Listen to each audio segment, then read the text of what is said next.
Halo semuanya, perkenalkan nama saya Anissa Rahmalia Putri. Saya merupakan mahasiswi semester 4 di Universitas Trisakti, jurusan Akuntansi Perpajakan. Menurut saya, teknologi yang hebat bukan hanya tentang inovasi, tetapi tentang bagaimana teknologi itu mempermudah manusia untuk belajar, berkolaborasi, dan berkembang. Hari ini saya akan menjawab 4 pertanyaan dari self-interview Google Student Ambassador 2026. Pertanyaan pertama adalah, apa yang paling kamu sukai dari inovasi teknologi atau budaya perusahaan Google? Hal yang paling saya sukai dari inovasi teknologi Google adalah bagaimana produk-produk Google benar-benar memudahkan kehidupan sehari-hari dan mendukung kolaborasi. Sebagai contoh, saya seorang mahasiswa, saya hampir setiap hari menggunakan produk Google. Contohnya seperti YouTube, Google Sheets, Google Docs, G Drive, Gmail, dan lain sebagainya. Dan produk-produk tersebut benar-benar mempermudah kegiatan saya sebagai seorang mahasiswa. Lalu, mengapa menjadi Google Student Ambassador adalah cara terbaik bagimu untuk menyalurkan antusiasme itu di kampus? Karena saya merasa ketika saya terpilih menjadi Google Student Ambassador, saya akan mempersuasi teman-teman mahasiswa saya atau bahkan menginspirasi dan membantu teman-teman mahasiswa agar lebih kenal dengan produk-produknya Google. Bahkan bukan hanya kenal, bahkan mereka bisa berkembang, mereka bisa memanfaatkan produk-produk Google dengan baik dan mempermudah kehidupan mahasiswa untuk lebih teredukasi. Pertanyaan yang kedua adalah, bayangkan kamu membuat sebuah acara teh and chill, ngobrol santai soal teknologi di kampus. Tujuan acaranya untuk membantu mahasiswa melepas penat sambil mengenal teknologi atau produk Google dengan cara yang out of the box. Oke.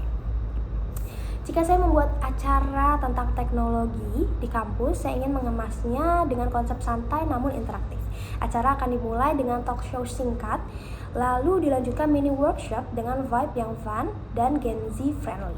Salah satu aktivitas utamanya adalah Google Ecosystem Challenge, di mana peserta bekerja dalam tim, nanti dibagi beberapa tim, lalu mereka menyelesaikan sebuah misi untuk menggunakan berbagai produk Google. Jadi mereka mendapat study case, lalu mereka menggunakan produk Google seperti Google Search, lalu Google Docs yang bisa mereka rangkai bersama-sama, lalu juga Google Maps untuk menentukan tempat yang mereka tuju atau tempat yang mereka jadikan sebagai study case di case-nya mereka.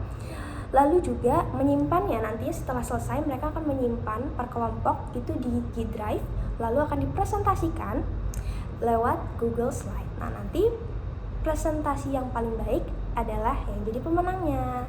Seperti itu. Melalui kegiatan ini, mahasiswa tidak hanya mengenal produk Google, tapi juga merasakan langsung bagaimana teknologi tersebut dapat membantu mereka belajar, berkolaborasi, dan berkembang. Jadi tidak hanya soal teori, tapi juga dampaknya bisa mereka rasakan secara nyata. Pertanyaan selanjutnya, setiap orang pasti memiliki pengalaman di mana mereka harus berpikir out of the box untuk menyelesaikan sebuah masalah. Ceritakan contoh masalah yang pernah saya hadapi dan bagaimana menyelesaikan dengan cara yang kreatif atau tidak biasa. Oke. Salah satu pengalaman saya yang membuat berpikir out of the box adalah ketika saya setahun lalu menjadi seorang team leader dari Quality Assurance di Isaac and Trisakti, di mana saya harus mengcombine atau saya harus mengkoordinasi dari universitas-universitas yang ada di Jabodetabek. Sedangkan di mana kita tahu setiap orang, setiap univ itu punya jadwal akademik yang berbeda-beda.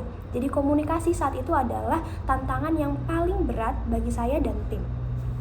Lalu cara saya untuk bisa menghandle semuanya bagaimana?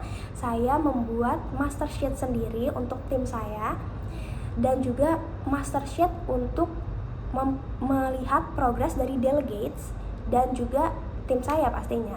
Nah, dengan hal itu pada saat itu masalah bisa terselesaikan, saya masih bisa tetap mengontrol kegiatan anak-anak tim saya dan juga melihat progres perkembangan dari delegates saya yang di Jabodetabek itu tanpa harus berkomunikasi secara personal terus-terusan atau secara intens seperti itu. Lalu pertanyaan terakhir, jika kamu terpilih sebagai Google Student Ambassador, momen atau pencapaian apa yang akan paling membuat kamu bangga dalam 3 bulan pertama? Oke, jika saya terpilih menjadi Google Student Ambassador, momen yang paling membuat saya bangga dalam 3 bulan pertama adalah ketika saya merasakan semakin banyak mahasiswa di sekitar saya atau di kampus saya mulai memanfaatkan tools Google. Mereka mulai sadar bagaimana cara menggunakan Google, apa saja produk Google, dan juga dream saya adalah membuat event atau mini talk show tentang produk Google itu sendiri, sehingga saya benar-benar bisa masuk ke dalam dampak nyata bagi teman-teman di kampus saya. Seperti itu, cukup sekian yang bisa saya sampaikan. Saya Nisa Rahmala Putri, hari ini sudah menjadi kandidat Google Student Ambassadors 2026. Kalian kapan? Bye!